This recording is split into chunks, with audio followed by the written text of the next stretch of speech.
Good morning. My name is Brika, and I will be your conference operator today. At this time, I would like to welcome everyone to Vertiv's third quarter 2025 earnings conference call. All lines have been placed on mute to prevent any background noise. Please note that this call is being recorded. I would now like to turn the program over to your host today. To begin, Lynn Mazzina, Vice President of Investor Relations. Please go ahead. Great. Thank you, Brika. Good morning and welcome to Vertiv's third quarter 2025 earnings conference call. Joining me today are Vertiv's Executive Chairman, Dave Cote, Chief Executive Officer, Giordano Albertazzi, and Chief Financial Officer, David Fallon. We have 1 hour for the call today.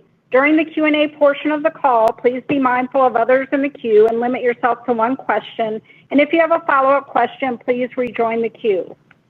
Before we begin, I'd like to point out that during the course of the call, we will make forward-looking statements regarding future events, including the future financial and operating performance of Vertiv. These forward-looking statements are subject to material risk and uncertainties that could cause actual results to differ materially from those in the forward-looking statements. We refer you to the cautionary language included in today's earnings release, and you can learn more about these risks in our annual and quarterly reports and other filings made with the SEC. Any forward-looking statements that we make today are based on assumptions that we believe to be reasonable as of this date.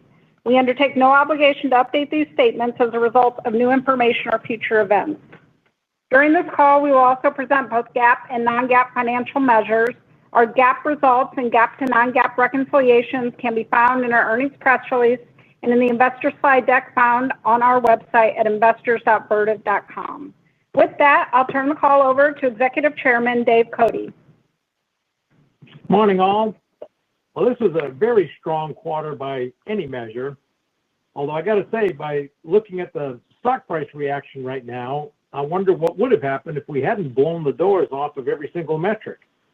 We exceeded guidance across all metrics in a very convincing way. I continue to say I'm more excited now than ever, and you're seeing why. We're in the early stages of the digital age, and Vertiv's position today reflects the years of focus on customer relationships, disciplined investment, operational excellence, and R&D expansion. Selecting a good strategy, sticking with it day by day, and reinforcing it with monthly growth days works. Our technology leadership comes from consistently staying ahead of where the industry is going. This digital transformation is just beginning. The scale and speed of what we're seeing in AI and data centers today is just a preview of what's ahead. Data will continue to increase rapidly, and data centers are essential for storage and processing. We are very well positioned to continue to lead through it. I've seen many business transformations over the years, and what's clear is that our strategy is working as our technology focus grows market share. The investments we've made in R&D and capacity are delivering results today, and more importantly, we believe they're building a sustainable competitive advantage that will serve us well for years to come. I'm more confident than ever that we're in the early stages of what I believe will be a multi-year period of significant growth and value creation, and we couldn't have a better leadership team than Gio and his group to make it happen. So with that, I'll turn it over to Gio. Well, thank you. Thank you, Dave, and welcome, everyone. We go to slide 3. Our Q3 performance demonstrates the strength of our strategy and execution. Our adjusted diluted EPS of $1.24 was up about 63% year over year, driven by higher adjusted operating profit. Q3 organic sales grew 28%, with the strong Americas up 43%, and APAC up 21%. EMEA declined 4%, relatively in line with our expectations. Particularly encouraging is the 1.4 times book-to-bill ratio in Q3. Our trailing 12-month organic orders growth of about 21% demonstrates strong momentum, with Q3 orders up 60% year over year and 20% sequentially. The market growth ranges from our November 24 Investor Day remain valid, though tracking at the higher end, with a colo cloud share expanding as the fastest growing segment the overall market growth is accelerating. We continue to outgrow the market through superior technology and execution. Q3 adjusted operating profit reached $596 million, up 43% year-on-year, with a 22.3% margin and exceeding guidance. Adjusted free cash flow of $462 million was up 38%, reflecting our strong operating performance.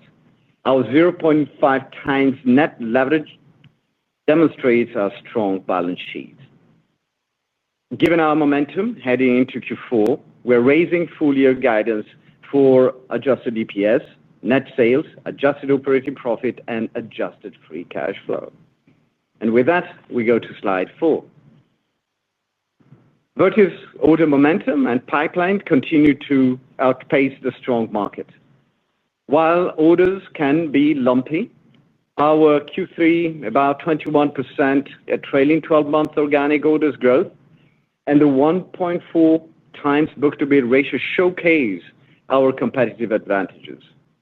As mentioned in July, starting next year, we'll move to providing full-year orders projections with quarterly updates to better reflect our long-term strategic focus. Our sales grew 29% in the quarter, while building an additional $1 billion in backlog from Q2. Our total backlog now stands at $9.5 billion, up about 30% year-on-year and 12% sequentially. This clearly gives us a strong visibility into 2026. The phasing of our backlog remains consistent with historical patterns, a healthy backlog in a healthy market. Our application expertise and proven track record have positioned us as a preferred partner for strategic projects. Early involvement in project technology and in project planning further drives our above-market growth. Pricing remains favorable, expected to exceed inflation. EMEA sales continue to be muted as a market, due mainly to power availability and regulatory challenges. Here, we're implementing regional restructuring programs to have the right structure for future strong growth, though acceleration may not come until second half 2026. When we talk about tariffs, we view them as another input cost to our business. The situation remains fluid, and we're addressing it with comprehensive mitigation actions and pricing programs. We expect to materially offset current tariffs impacts as we exit Q1 2026, while optimizing our supply chain and manufacturing footprint. We are progressing well in addressing the operational and supply chain challenges we experienced in Q2. We are accelerating manufacturing and service capacity investments across all regions, and particularly in the Americas, while maintaining disciplined fixed cost management. Our engineering and R&D spending continues to accelerate to further strengthen our industry leadership. And speaking of leadership, let's go to slide 5. And let me elaborate on our services capabilities. Services turn market complexity into opportunity. From liquid cooling to higher voltages, services are fundamental to our competitive position. We support the complete customer journey from consultancy through implementation to life cycle and optimization. Our advanced technology platform combines remote monitoring, predictive analytics, and energy optimization. Our advanced diagnostics and predictive capability, including thermal mapping and power quality analysis, are helping customers maximize reliability and efficiency with a seamless system integration. What truly sets us apart in combining this technology with our unmatched global scale. The recent Waylay acquisition accelerates this advantage by analyzing real-time machine data, identifying operational trends, and proposing predictive actions from maintenance to energy optimization. As rack densities increase and systems become more complex, This integration of AI-enabled capabilities with our established field service become even more advantageous. But technology alone is not enough. Presence and capacity in field are fundamental. We're scaling our service capacity in parallel with manufacturing, staying ahead of the demand curve.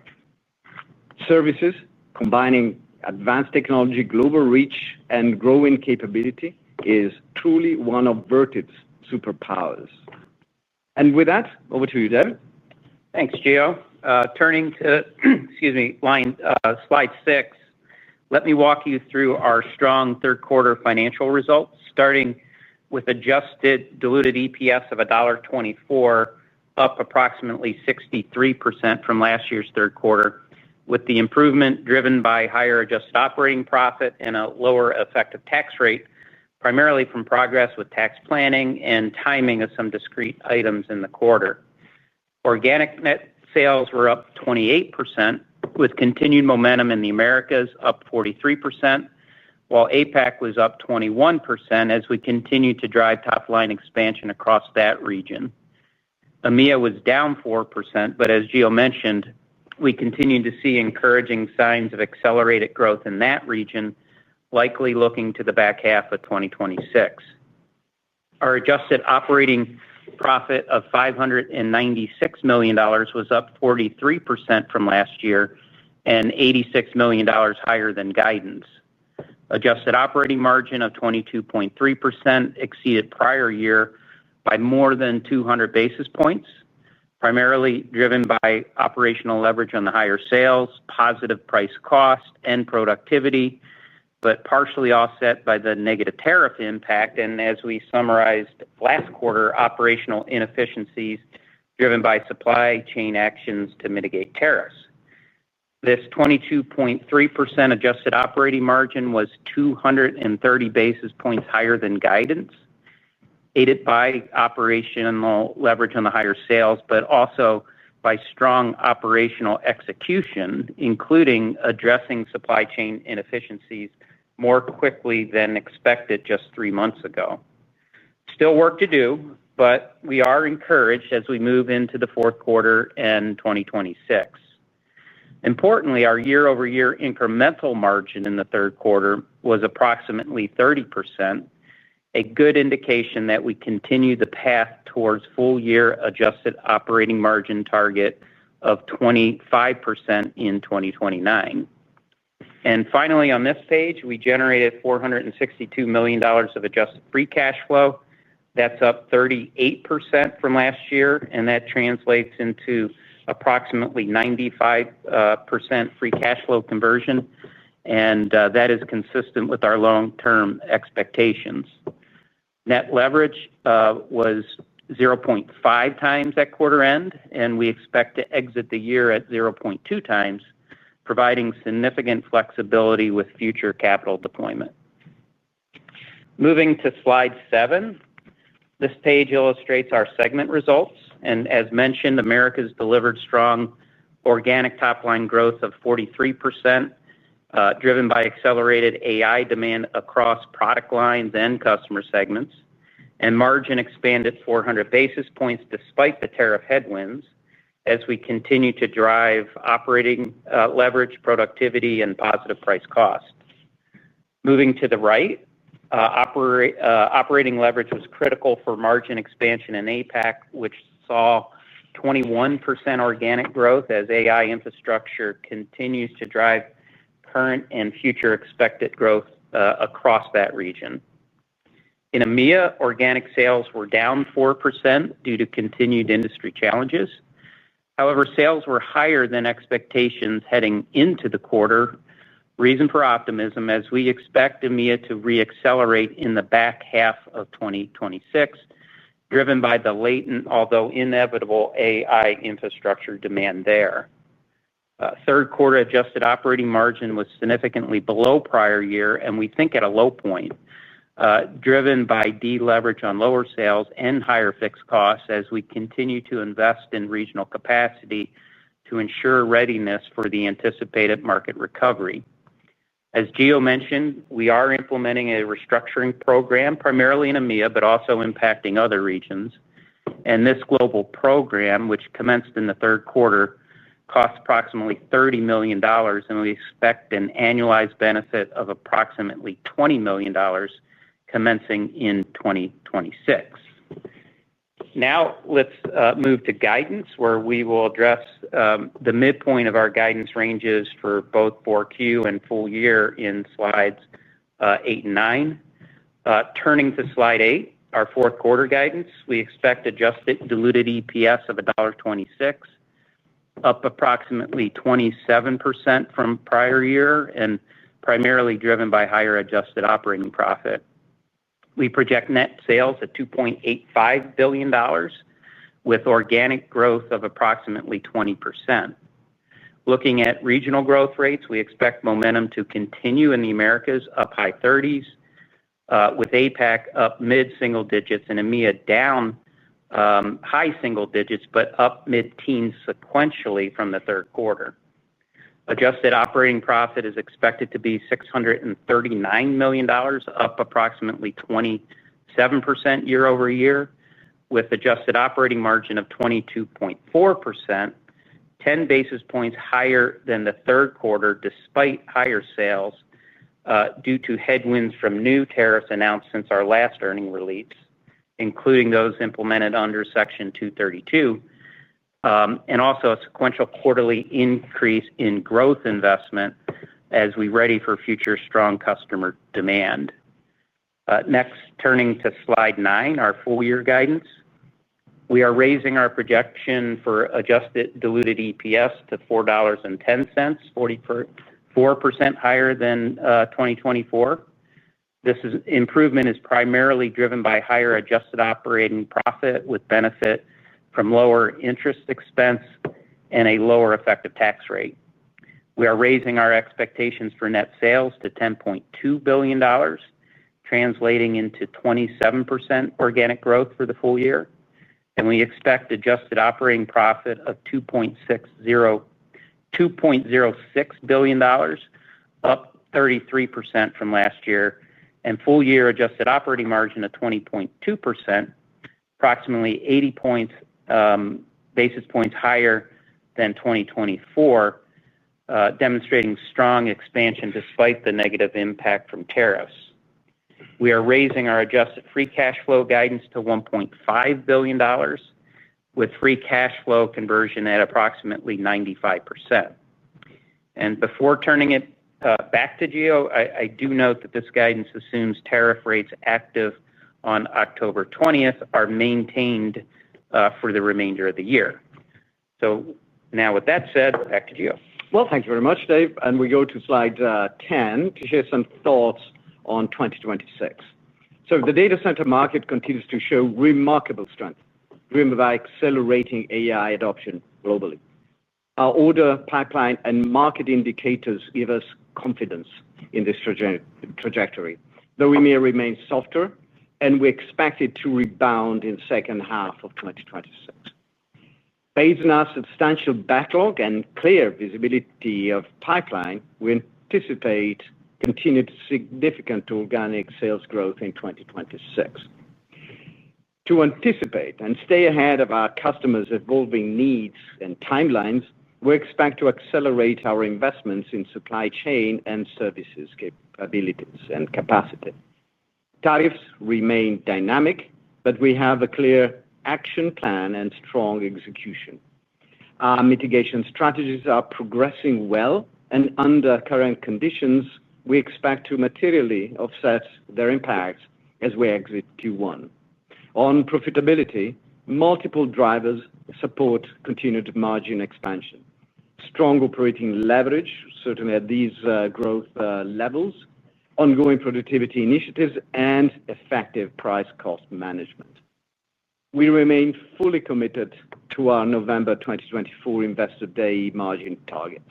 Our robust free cash flow provides significant strategic flexibility. And let me elaborate on this a little bit more on page 11. So let's go to slide 11. And we are accelerating our investments for growth along 3 dimensions. capacity. We're investing globally with a significant focus on Americas across multiple technologies. Some examples. Our infrastructure solutions capabilities are growing with prefabricated solutions for both gray and white space and entire data center. Vertiv infrastructure solutions enable faster deployment, shorter time to revenue, and alleviate skilled labor constraints on site. Smart Run, our innovative prefabricated white space system shared with you in July, exemplifies this acceleration capability. The Great Lakes acquisition strengthens our IT systems offering and deepens our white space presence. We are scaling these capabilities as we have done with previous acquisitions, a playbook that we know quite well.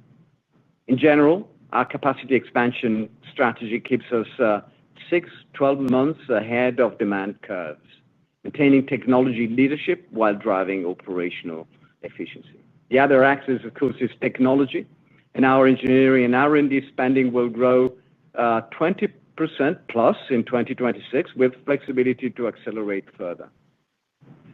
Through aggressive R&D investment, we're committed to staying multiple GPU generations ahead.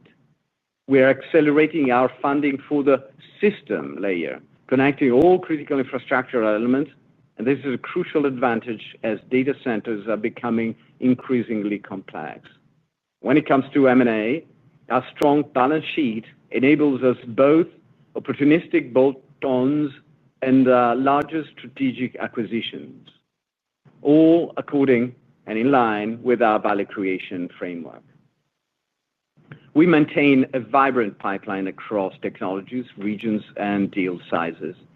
As the industry accelerates, we need to stay ahead, whether through smaller technology acquisitions or larger scale opportunities. This strategy strengthens our complete system solution offering, expands our TAM, and enhances our global reach. So we will continue investing to extend our technology leadership and deepen our capabilities to serve customers in ways no one else can. So let's now go to slide 12, as last slide. And we're certainly pleased with our performance this quarter. Confidence with what we see leads us to raise our full-year guidance. Our 2025 execution demonstrates the strength of our strategy, and it positions us well for 2026. Our strategic acquisitions and increased investment in CapEx and engineering R&D reflect our sense of urgency in capturing opportunities ahead. While the global landscape presents complexities from tariffs to geopolitical shifts, our approach remains unwavering. Develop robust mitigating strategies, assign clear accountability, and execute with precision. We're pleased with our progress, but there is more work to do, and as you know, we're never satisfied. Looking ahead, our 800-volt DC portfolio, planned for release in the second half of 2026, aligns directly with NVIDIA's 2027 rollout of their Rubin Ultra platforms. We're collaborating closely with NVIDIA to advance these platform designs. This is about staying ahead of where the industry is going, not just where it is today. What sets Vertiv apart is our system-level expertise across AC and DC power, combined with our thermal management and service capabilities, delivering solutions that address the complete power and cooling infrastructure. Our team understands that leadership means constantly raising the bar for tomorrow, and that's exactly what we'll continue to do. So with that, I'll turn it over to Brika for our question. Thank you, Gio. We will now begin the question and answer session. In order to ask a question, press star, then the number 1 on your telephone keypad. In the interest of time, please limit yourself to one question, and if you have a follow-up question, please rejoin the queue. We'll pause for just a moment to compile the Q&A.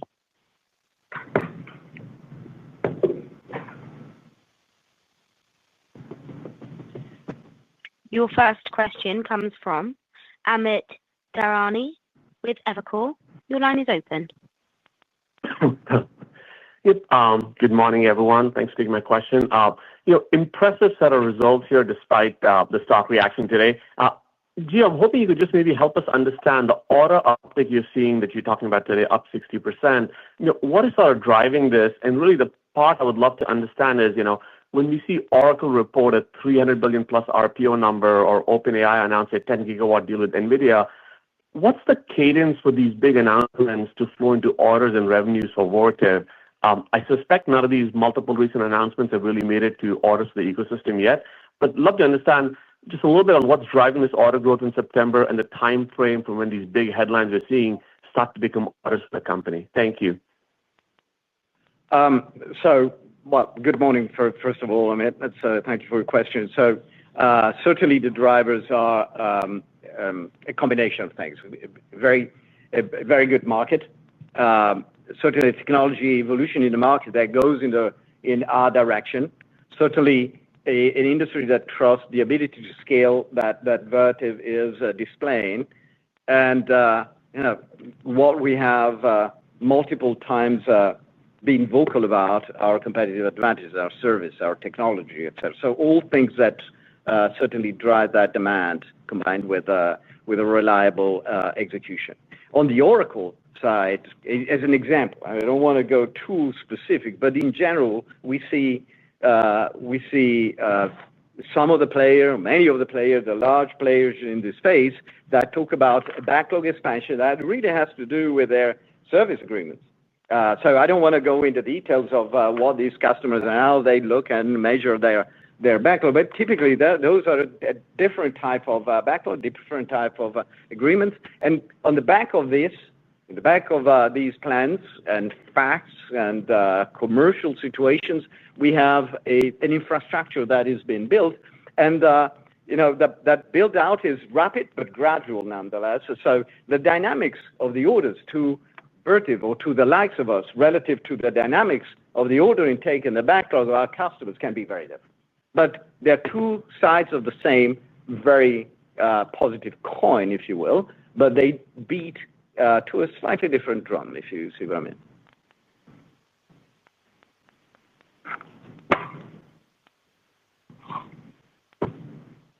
Great, thank you. We now have the next question from Scott Davis with Melius Research. Your line is open. Hey, good morning, guys, and congrats on having a great year so far. Thank you. Gio, since you emphasized it on slide 5, kind of the services opportunity here, could you give us a little bit more color on perhaps the margin structure of services versus equipment, the growth rate? Is it outgrowing equipment, or since we're in such a hyper growth period for equipment, perhaps it's not, but it comes in later. Just a little bit more color about how that service opportunity kind of flows through the P&L over the next few years. Thanks. Yeah, well, thanks for the question, Scott. So clearly we love our service business a lot. We believe it's a unique competitive advantage, uniquely strong competitive advantage. Certainly accretive. Now, if you go to page 5, you see there are various components to our services portfolio. Of course, slightly different dynamics in the various components, but certainly overall accretive to our business and certainly generating a lot of recurring revenue in everything that is linked to everything life cycle services optimization. It's a very robust business. But in times where the product system side of the business is growing at this pace, typically, and it's very normal that the service business lags. But again, it's a very strong flywheel that is catching up speed.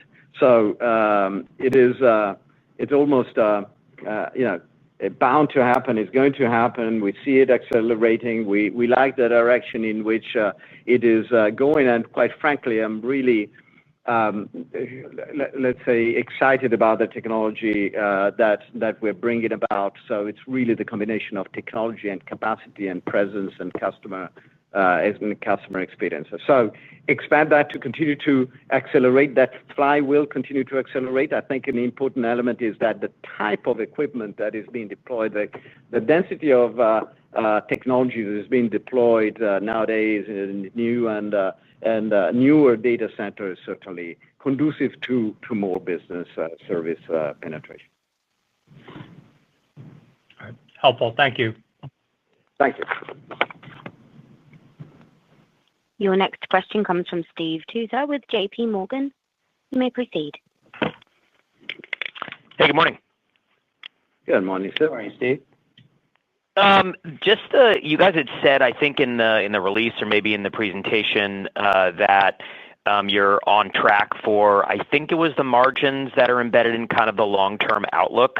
I would assume that means that's kind of more of an absolute margin comment. So if revenues are looking better, that we should assume that those margins are good, but that would obviously imply a bit lower decremental margin. I guess I'm just curious as to kind of the outlook for, or sorry, incremental margin, the outlook for incrementals, and once you get through these tariffs, can we kind of get back on the horse at 35%, or are we now at a point where with the types of projects you're doing and all the modular work and things like that maybe a little bit less than more revenue, same margins, which is still very good, but not quite the incremental, same incremental.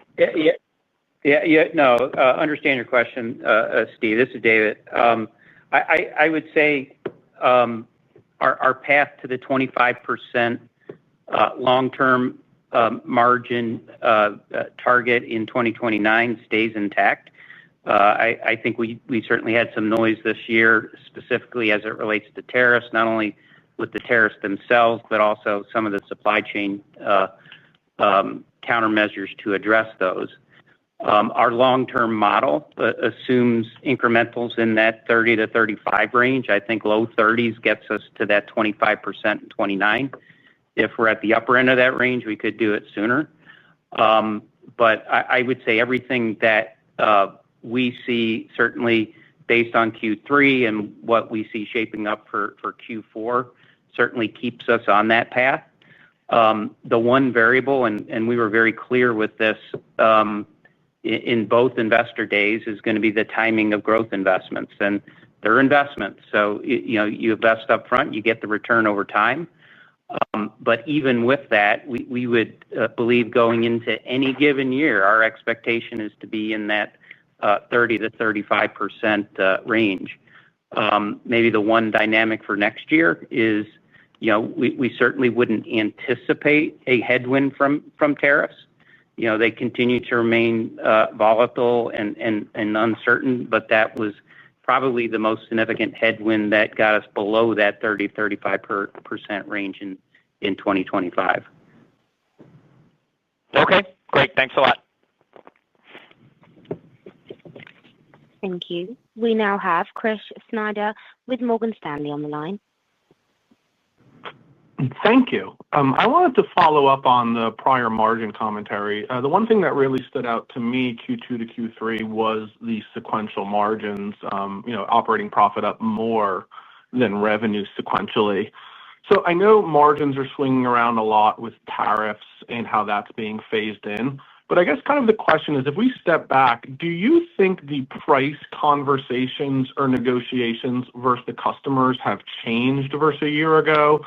Specifically, do you think they've gotten any harder, or is this kind of still the same environment where they're paying for speed of supply and innovation of the technology? Thank you. Thank you for the question, Chris.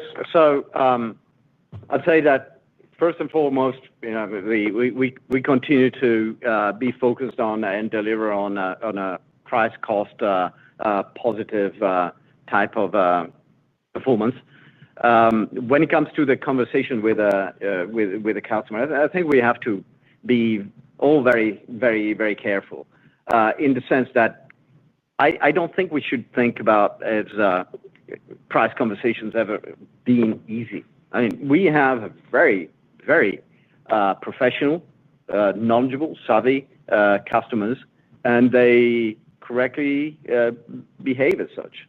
So the price that one can achieve is really on the back of the value that is being delivered to our customers. And very commercially savvy, technically savvy customers, I don't see a dramatic change in that respect.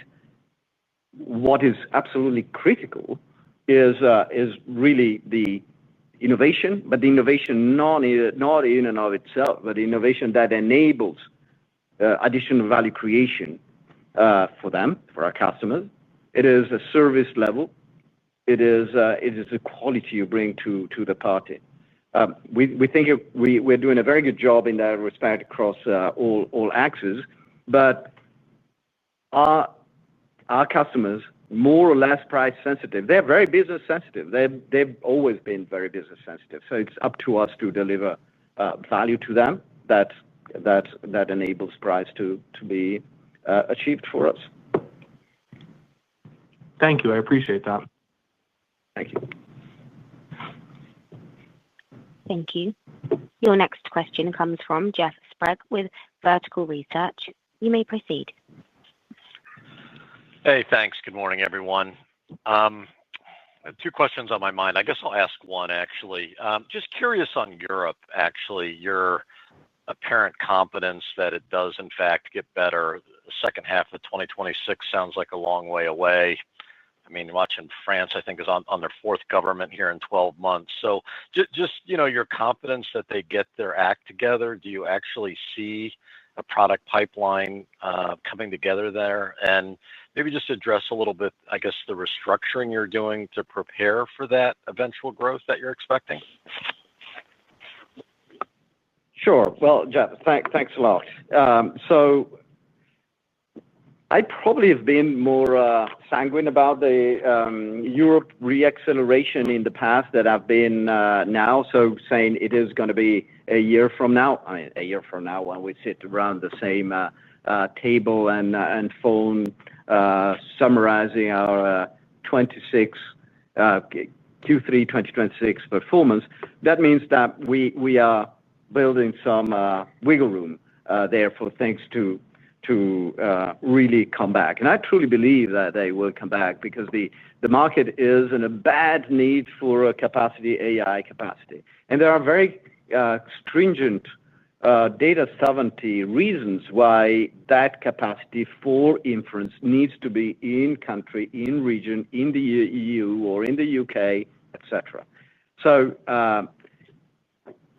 vacancy rates are extremely low, and oh, by the way, new technology data center design need to be built. Pipelines are encouraging in terms of the total size of the pipeline, but what I see different is there is a certain vibrancy in the conversation with customers that was not there to the same extent. So one of the things I said in the past is say, hey, the people, our customers, have many open fronts, and the American front is so demanding that it's absorbing them a lot. While that continues to be the case, I think that they're making headroom, if you will, or let's say dedicating a few more brain cycles to the rest of the world, and Europe is certainly one of those. We are positive also about the Middle East landscape from a market standpoint. We will not go into the details of the restructuring for obvious reasons, but rest assured that it means making sure that as the market accelerates in the direction of AI infrastructure build out, we want to have an organization that from a delivery and execution and also go-to-market standpoint is exactly tailored to that. So I want to make sure that we do not miss any opportunity and certainly are agile enough for reacceleration. So, but I will not go too much into details. All right. Thank you for that. Appreciate it. Thank you. Thank you. We now have Andrew Obin with Bank of America. Your line is open. Hey, yes, good morning. Hey, Andrew. Yeah, just a question on services. It seems services is part of your moat, being the industry leader. As you're getting these strong equipment orders, could you just comment on your investment in services and specifically any KPIs you can give us on headcount? How are you scaling up your support function to keep up with the top line? Thank you. Yeah, well, certainly those big orders and any orders in general, infrastructure requires a service for sometimes installation, not always, certainly all the time, very often project management and commissioning and startup. So very, very important. I agree with you. That is a moat or as we like to call it, superpower. When it comes to the headcount, we were talking about north of 4,000 engineers globally. I think we were on north of 4,400. So there we go. We are certainly accelerating and continue to invest. The way we approach that is really when we do our SIOP for product demand. On the back of that, there is a SIOP for services. And SIOP for services has also a geographic dimension by which we have to understand where our backlog will land and where we will need to increase capacity. So it's of course a much more dispersed than a manufacturing capacity for obvious reasons, but they're all dimensions that we are taking into consideration. So if you think about that, call it about 4,400, 4,500 field engineers, expect that to continue to expand. By the way, just like we talk about productivity in the manufacturing environment, there is productivity in the service environment. So we really look at services from a way we run it in terms of a distributed supply chain, distributed factory. So we're very rigorous in terms of how we measure the performance, in terms of the service level, in terms of time it takes to be on site relative to our contractual commitments, etc. Very, very, very experienced, mature, and paranoid about our service level in field. Thank you. Thank you. We now have Andy Kaplowitz with Citigroup. Good morning, everyone. Hey, Andy. Hey, Andy. Gio, can you give us a little more color into your capacity investments that you talked about that you're making, particularly in North America? You mentioned you're increasing R&D by 20% plus, but how do we think about CapEx growth in 26? And will you have enough capacity to keep up with your current backlog growth of 30% with the assumption that your revenue growth may not slow much, if at all, from, I think, high 20s this year? So we will not be explicit when it comes to CapEx in 2026, Andy. But clearly, as usual, there are two things at play. One is more footprint and CapEx. The other is productivity and Vertiv operating system. So let's not forget the second part because to us it's very, very, very important. But you're right. I mean, clearly with the backlog expanding, with the comments that I made, very encouraging comments on the pipelines, we clearly are expanding our capacity, and that's particularly true in North America. The expansion, as we have said in other occasions, is predominantly expansion of existing sites. That's something that we like a lot in terms of the speed that it enables from the decision to having that capacity available and the ability to scale very experienced teams that are already running Vertiv plants. So that will continue. That is our philosophy. Don't rule out, of course, brand new locations, but in general, what we do and what we do well is grow the footprint 6 to 12 months ahead of when the footprint is needed.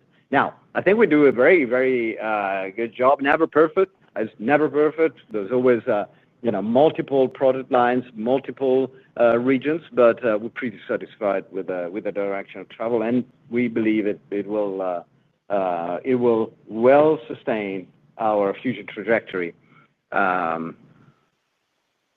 Yeah. That's really, I don't know if there's anything else, Eddie, that I can add. Helpful. Thank you. Thank you. We now have Nigel Coe with Wolfe Research on the line. Thanks. Good morning, everyone. I want to go back to margins. Obviously, very impressive outcome in 3Q. Maybe, David, give us an update on sort of where we are on this plant reconfiguration, which I think was meant to be completed by the end of the year. And just on the 4Q margins specifically, you did, I think, take it down by maybe a point versus the original, what was embedded in the 4Q plan.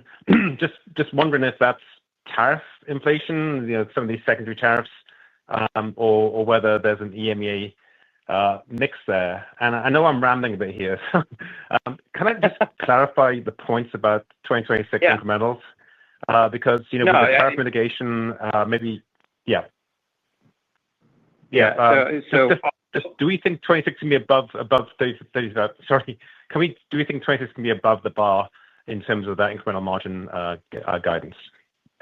Yeah, I would say you weren't rambling until the last 5 to 10 seconds, but I think all your questions are very much linked together. But looking at Q4 margins, we did take those down versus prior guidance about 100 basis points, as you mentioned. I would say half of that on the contribution margin side, and certainly driven by the incremental tariffs that we saw post earnings last time.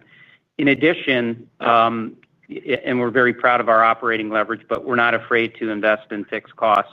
And we are planning to accelerate fixed cost investment into Q4 that were previously planned in the first half of next year. So if you put those two together, it's probably half related to contribution margin with tariffs and the other half related to operating leverage.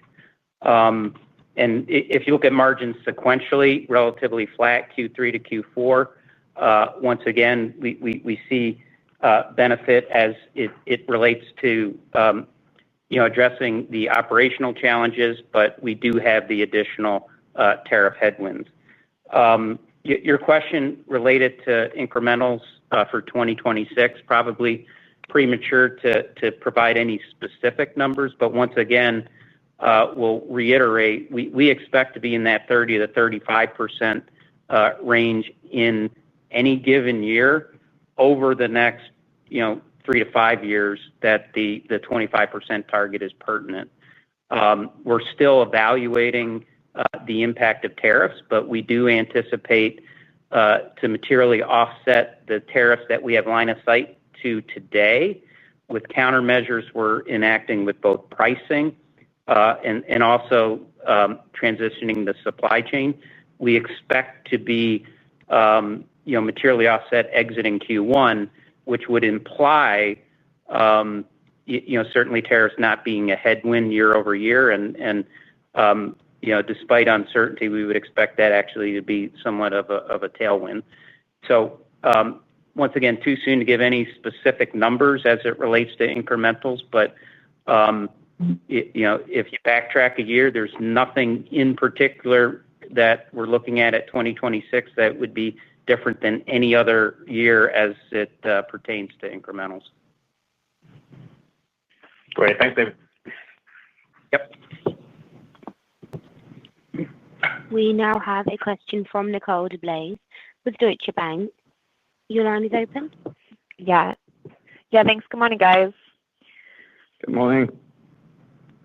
So I just wanted to ask on EMEA margins. I think, David, in the opening remarks, you kind of shared confidence that 3Q was kind of the low watermark for EMEA margins. So what is the path back to mid-20s? Can we get there without volume growth driven by what you're doing on restructuring, or do we really need volumes to come back to kind of get back to where margins were within EMEA? Thanks. I would say a combination of both. And we did mention that we do anticipate, number one, a sales acceleration in EMEA in Q4. I think I mentioned in my comments up mid-teens. That certainly facilitates improved operating leverage, versus Q3. And I would say overall that we do anticipate margins in Q4 in EMEA to be significantly higher than what we saw in Q3, including addressing operational inefficiencies. So when we talk about the operational inefficiencies as we put in place to address some of the tariffs, we have a global supply chain, and a lot of those actions have been put in place to address those inefficiencies in EMEA, and we would start to certainly see some definitive impact in Q4. Thank you. Thank you. We now have a question from Mark Delaney with Goldman Sachs. You may proceed. Yes, thank you very much for taking my question. And I was hoping to circle back to the order and pipeline topic. Gio, I think you said in your remarks that the backlog phasing is within typical levels for Vertiv at this point, and I think that implies backlog that is project-related would typically be for shipments that are up to 12 to 18 months forward. And so when I take that comment on the phasing of your backlog, it would seem to imply that most of these bigger data center announcements that have come out in recent months and are often for projects that are over the next many years have not yet been fully booked by Vertiv. So one, is that right? And two, is that what's underpinning some of your comments about the pipeline being healthy? Let me elaborate a little bit on this, Mark. Thank you for the question. So when we talk about the phasing of the backlog, if you take a snapshot now of the $9.5 billion backlog, and you look at what is in the 12 months, 18 months, 24 months, whatever, and you look at the same picture for the backlog a year ago, you will see pretty much a similar shape, clearly bigger, 30% bigger, but similar shape. That means that our backlog has not grown by virtue of, let's say, elongation or overstretching. So that's good for us. We believe that that is good because that represents the way the industry works. Now, clearly, we have seen a lot of very strong, very credible announcements and projects, and one would expect Vertiv to be involved in many of those, and that would probably be a very reasonable expectation, let's put it this way. But those projects are then deployed in phases. And if we go back to our pretty maniacal let's say maniacally sticking to the rule of only a PO is legally binding PO constitute backlog, then you'll see that backlog pretty much mimics the way and the speed at which deployments occur. So in that respect, there's certainly a lot of the more that will be done to fulfill those announcements in our pipeline. And as those projects mature, the projects mature in terms they are ready for deployment, maybe the next 250 megawatts in a 1 gigawatt deployment, that's the time when orders start to flow in for the likes of us and hopefully for us. Hopefully that addresses your question, Mark. Thank you.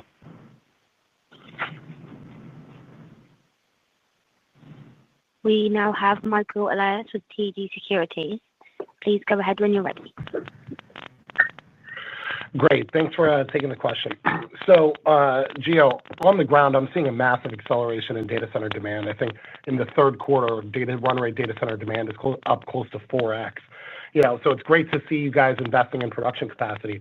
My question for you is that as you think about adding production capacity, could you help us understand from when you make the decision to expand capacity, how long does it take to have the first unit come off the lot in that new production capacity? And as part of that, what's the earliest that you could book into that new production capacity? I only ask because I think you're going to need the equipment in a hurry.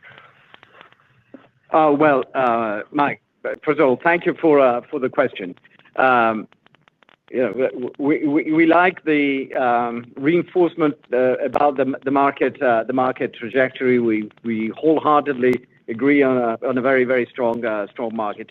To the point of capacity, I wouldn't say that there is one answer to that.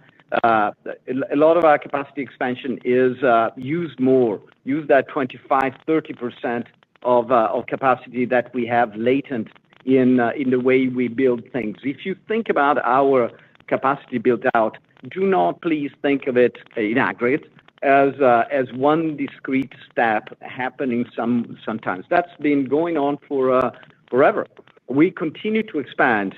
What we're saying, expansion rate will accelerate, but expansion has always been going on.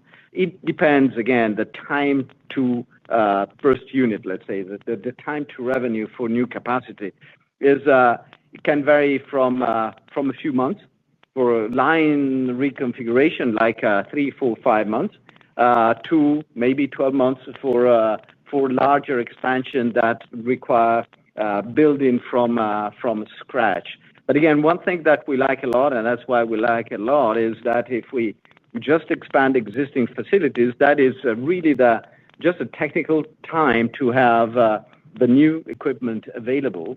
But we have the systems, the people, the leadership, all ready to go and really expanding their volume of business, a lot of scale and a lot of speed. So think about something that can go from a few months to maybe a 9 to 15 months window. So we, of course, build on our backlog, but also on the visibility that we have in a pipeline.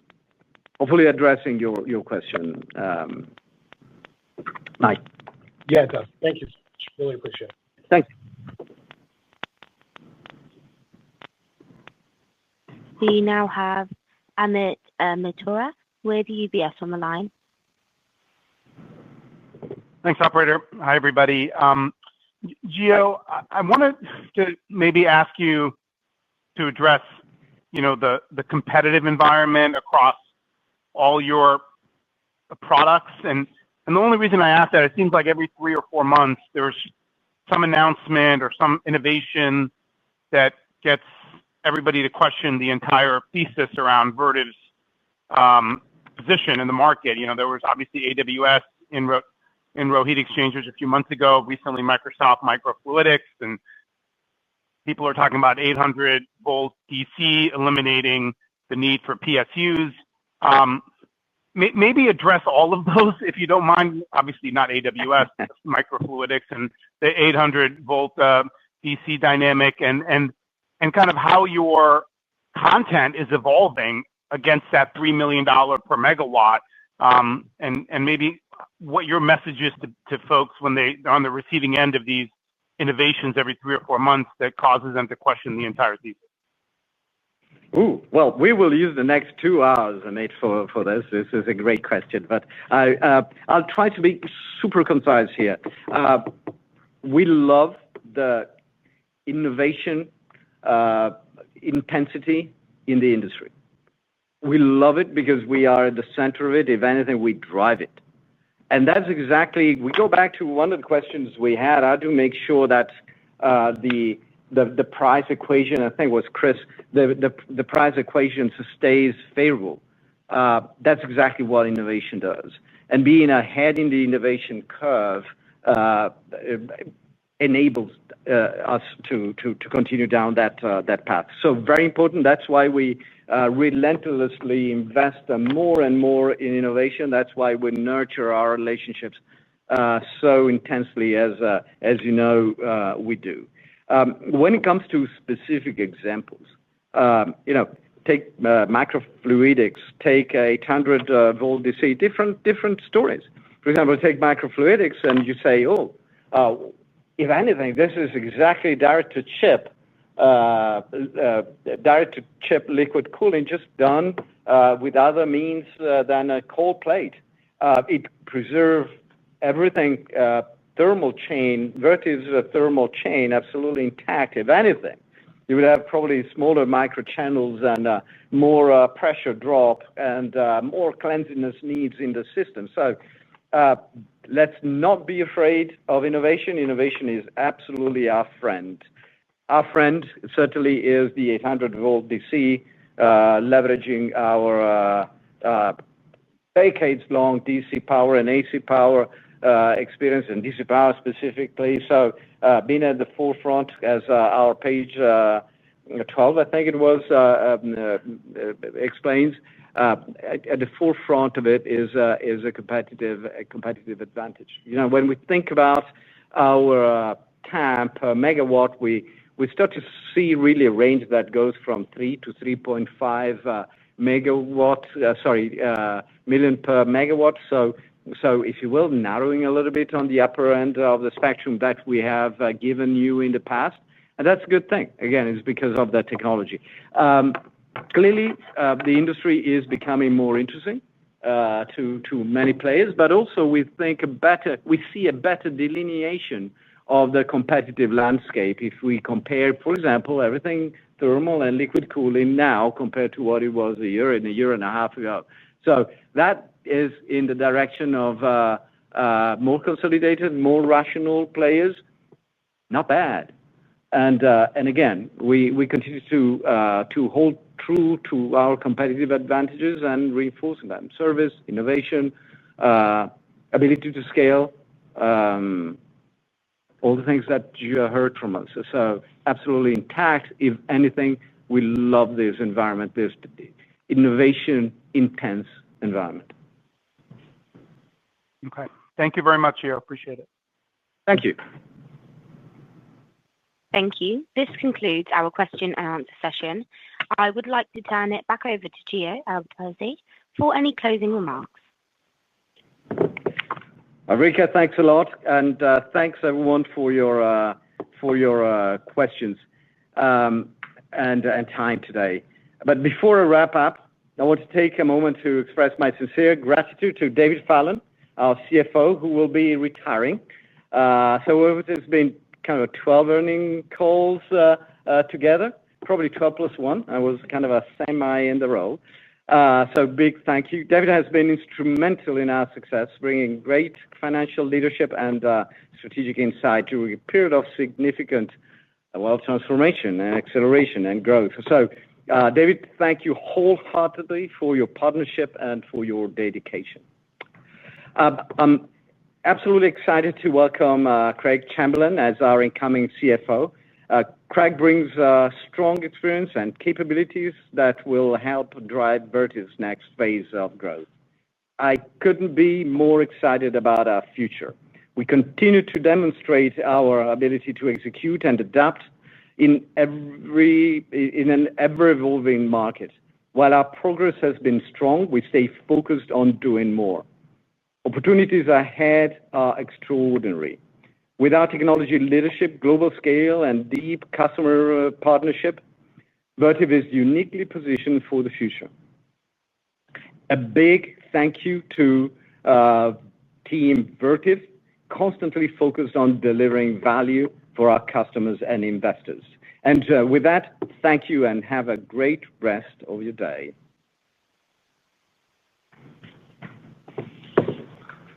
The conference has now concluded. Thank you for attending today's presentation. You may now disconnect.